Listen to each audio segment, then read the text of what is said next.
You got to check out the latest bug bounty report from HackerOne.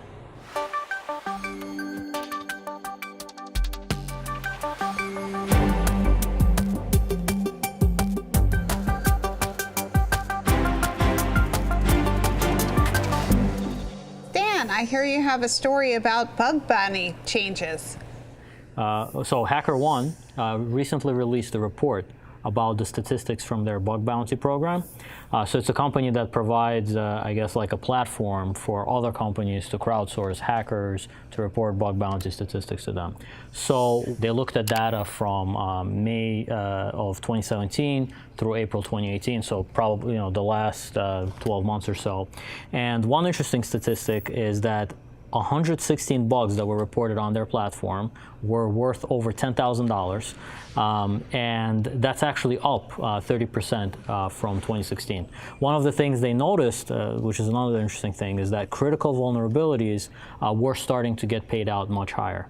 Another thing they noticed was that federal government customers pay out much more for bug bounty. I don't know what that has to do with, but the hospitality sector pays out the least amount. More companies and more people are reporting vulnerabilities through bug bounty programs, which is obviously a positive trend, because you need to make sure that any vulnerabilities in your company are kind of brought out into the sunshine so you can fix them.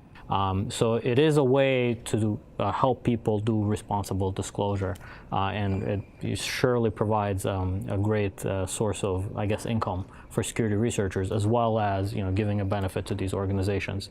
So I went ahead and I said, you know what? AT&T has had a bug bounty program. We've had it since 2014.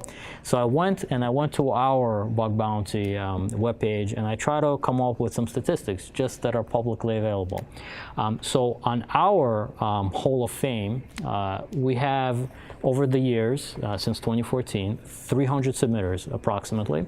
And still, of those, 250 active ones in the community today. They keep giving us good feedback on different vulnerabilities that they're reporting. In 2017, we had about 43 security researchers listed as the top 25. So that's how we pay out, as we look at the top 25 for each quarter. So for the 4 quarters in 2017, we had 43 security researchers listed. And out of those, 9 were picked as top 25 more than once in the year. And 2 of them were named the top 25 every quarter of last year. So just some interesting statistics, from the AT&T bug bounty program as well.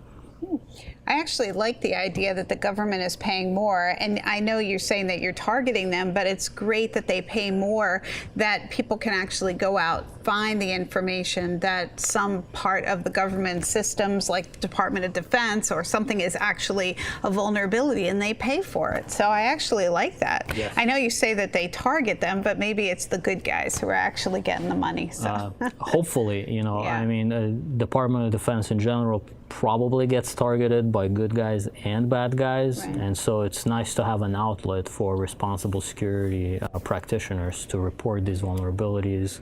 A lot of people, rightly so, would be afraid to even disclose that they found a vulnerability against the federal system, because they might be afraid of the repercussions. But it's when you have a policy, you're encouraging people to not hoard that information, to actually let you know what the problem is so you can resolve it.